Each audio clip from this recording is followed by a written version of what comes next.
Hello, everybody. Hello. Hello again to you. Hello to you too. Opposite Saxes. Here we are. Yeah, we usually have something behind us that has a he and a she or something like that, but we don't get serious very often. No. But we've just been reading so much lately about immigration, and all that we thought maybe we'd just share some ideas about immigration, where we're going with it, and where we've been and what's happening. Well, it's not factual. We're not bringing out anything through the news. It's just our opinions. Right. Am yes. I correct? Yes. The opinions expressed by this program are not necessarily the opinions of NBC, ABC, CBS, or Opposite Saxes. We just offer it for your entertainment. Was that a good disclaimer? That was excellent. That wasn't bad. Yeah, that was a great extemporaneous. Thank you, Don Pardo. Wow. I'm impressed. No, but maybe it's because I'm a veteran that we've had some discussions recently about the situation in Afghanistan, which as we speak, our troops are leaving Afghanistan. It was mandated that they were going to do so.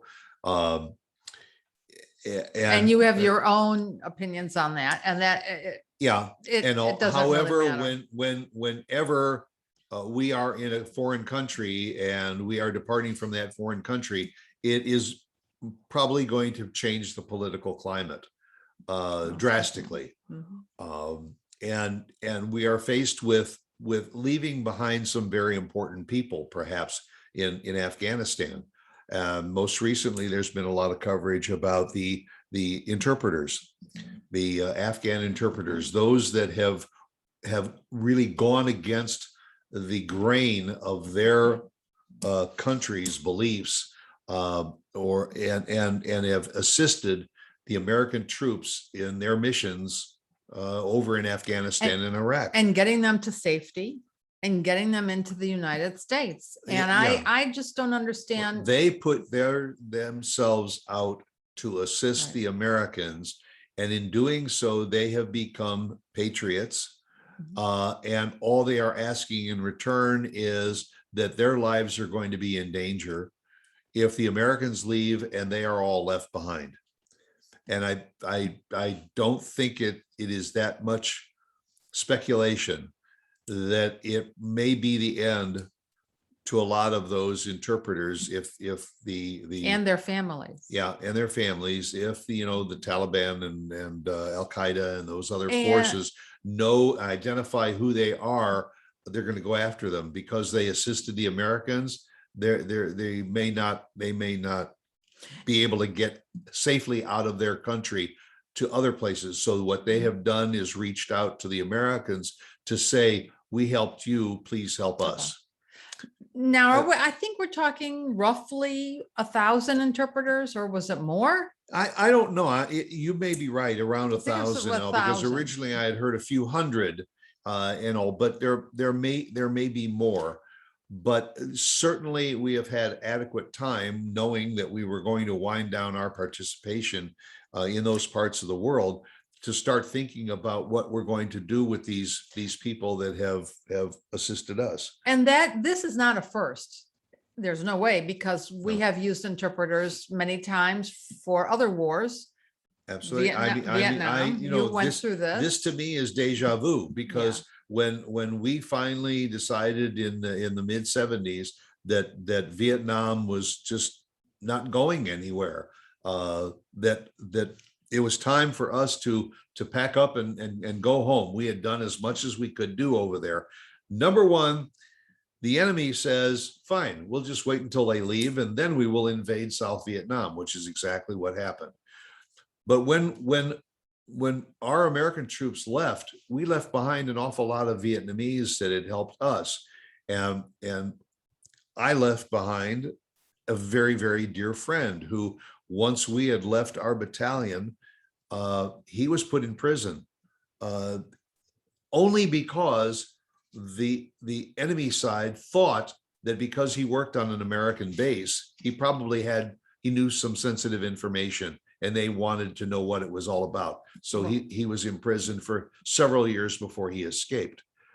Now that I think should be a movie, But ultimately, he made it to the United States. He had a wonderful life. He has a yes. wonderful family. Yeah, he did, but he did it on his own. Right, correct. At the last minute, as they were plucking those Americans off the roof of the American embassy in Saigon, they were taking some of those Vietnamese patriots along with the Americans to bring them back to the United States. And 50 some years later, we're faced with the same situation, that a lot of these loyal to America interpreters are saying, if you leave us behind, we're probably going to be arrested or killed. And also, please, can you help us? And we're now scrambling around trying to figure out a way of trying to help these people. And there's a lot of arguments on both sides. There are people that say, well, how do we know that they aren't connected? They're double agents or whatever, and we're going to bring them to our country, and it's going or that all of these people have family, and you're bringing thousands of people to the United States that we have to house, we have to feed, we have to give medical care to. Can we do all this? However, this is a little different than immigrants coming from some other countries to America. Some people might say yes, and some people might say no, Stuart. But the reason I say it is, for instance, some of the Caribbean nations and Central American nations that are trying to get their family members into America. It's for them, just for the safety of being in America. These people that worked with the armed forces, it's the armed forces that are working hard to try and bring them here. It is some of these soldiers that are saying, this man spent 2 years or something interpreting for me. They saved their lives. And so I am trying to save his life and his family's life by bringing them over very, here. Very true. I mean, to me, you can't put one with Each the other. Each situation is different. But when you're talking immigrants from Mexico, from wherever, South America, wherever, into the United States, there's a lot of valid points as to why there's a problem with all of this. Well, and I know that you and I have disagreed on this. Yeah, we have. But the thing that I find baffling is that this isn't a new issue. It's not a new situation. Well, it's not new. We've been bringing immigrants into this country for generations. And you would think that we would finally come up with some kind of a basic, I understand that every situation can be a little different, but a basic policy that says, okay, if we're going to admit these people into our country, it's going to be on these guidelines. But again, I don't think we've had the vast numbers of immigrants coming across into the United States like we've had the last few years. There are things going on in other parts of the country that might not have been going on to this extent that it is now. Well, so people are coming across, and we have COVID. So people are afraid, and rightly so, that it has become a medical issue. I get that. What about the people that are coming across that we are giving extra food benefits to?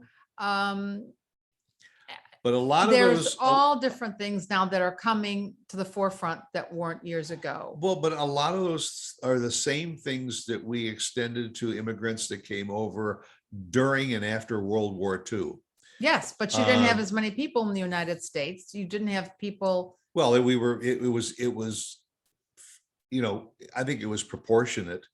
All of a sudden, after World War II, we had immigrants during World War II and after World War II. We had immigrants from countries all over Europe and all over the world that were trying to find safe haven in America. That's correct. And now, when they went through Ellis Island and got here, some had family to go to, others didn't.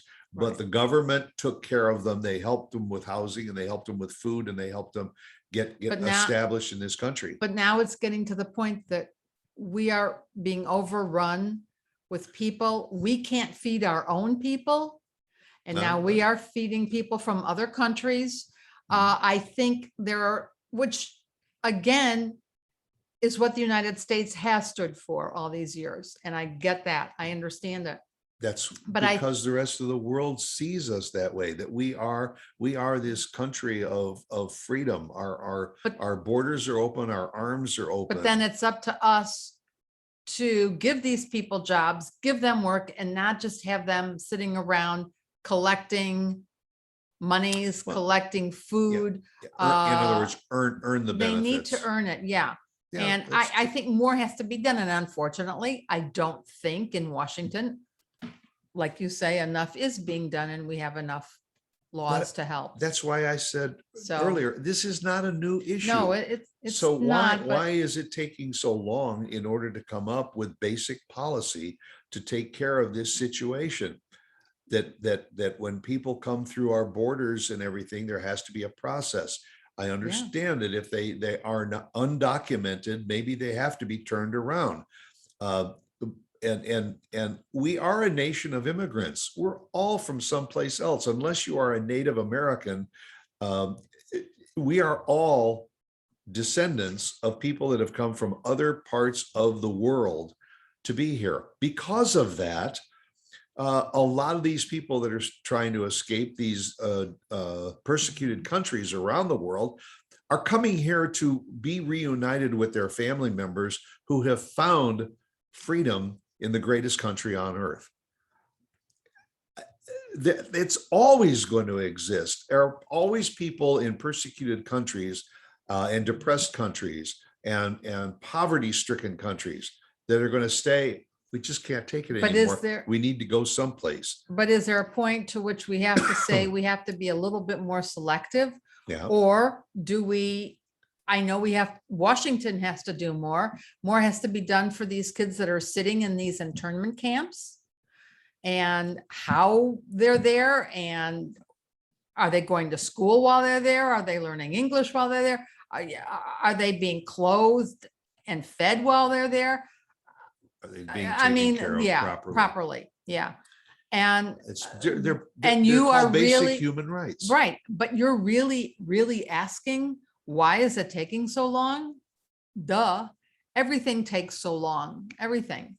And we shake our heads and we say, yeah, why is it taking so long? Or why is this happening? And same old, same old. But again, I feel badly saying, oh, we should be turning some of these people back, or we've got to be doing something else. We just can't keep feeding the entire world. And as I see it, we have too many double standards too. For instance, yeah. Thank you very much. When we lived in South Florida, the law. And basically, I think it was a national law. I forgot the name for it, was that if immigrants were to step on American soil, they could stay. They could stay, or they could at least seek asylum. And we saw them crossing. If they were caught offshore, they could be sent back to their countries. But that went a little further because, for instance, Cuba being a communist country, if Cubans came to South Florida and landed on the beaches in South Florida, which we saw, they were absorbed in, they were absorbed into society. Right. If the Haitians, for instance, also escaped Haiti because it was one of the most poverty-stricken countries on the globe. Yeah. If they even stepped on the shore and were met by customs agents, and all, they were sent back to Haiti. It was like a double standard. But I think that has changed now. And again, we don't have all of our facts and figures, so I don't know. But you know what? In Central America, I mean, we keep saying we're turning away those that are trying to flee Mexico, and yet they have been a trading partner of ours for many years. But a lot of them are people from the southern Central American countries like Guatemala and all, that are they have nothing and they want a better life for their families. And so they have traveled by foot from Central America to the American border to come to America to work at menial jobs, maybe they would accept that in order to feed their families and have a better life. And we have there is just not a good way to accept these people in and get them into society, get them working, get them housed without it costing all of us taxpayers. I understand. That You amount of have to money. investigate some of them to see if they have So- any kind of connections to Right. a bad And then- element. That too. But honestly, and this is just my personal opinion, to separate children from their parents and either send the parents back or to tell the parents that you may never see your children Yeah, again. no, that's not. That I agree. That with you. is that humane No, treatment No, of no, human no. beings? But I don't see it. No, it's not. And we're not going to solve it, but it's a good discussion. Unfortunately, it's an ongoing It discussion. isn't, and it will be for And it's quite been a an while. ongoing discussion for unfortunately, decades yes. and decades and decades. I And every administration seems to be wrestling with it. Yeah, And yeah. how are you going to do it? And I just say, get it done. Come up with some kind of a standardized basic policy for allowing people that want to come to this country, not to just sit back and have everything handed to them, but come to this country because they are willing to work for the wages that they earn. Give them an opportunity, an avenue to get there. I hope you're right. And that I agree with you. We've got to have more changes, and hopefully it'll happen We sooner should. rather than later. And so that doesn't necessarily go along with the definition of this show, which is opposite Saxes. Well, I think we don't agree with maybe totally. the way to get there, but I think that we both agree on the fact that there needs to be an end mark, a place of understanding. There needs to be some vast changes.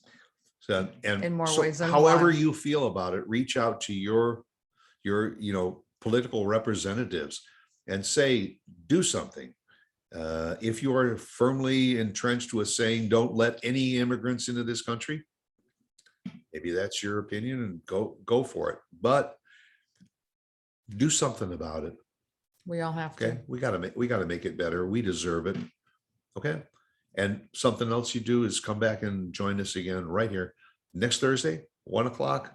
Not sure what we're going to be talking about, but we'll make it entertaining and enjoyable. Okay. Thanks. Bye.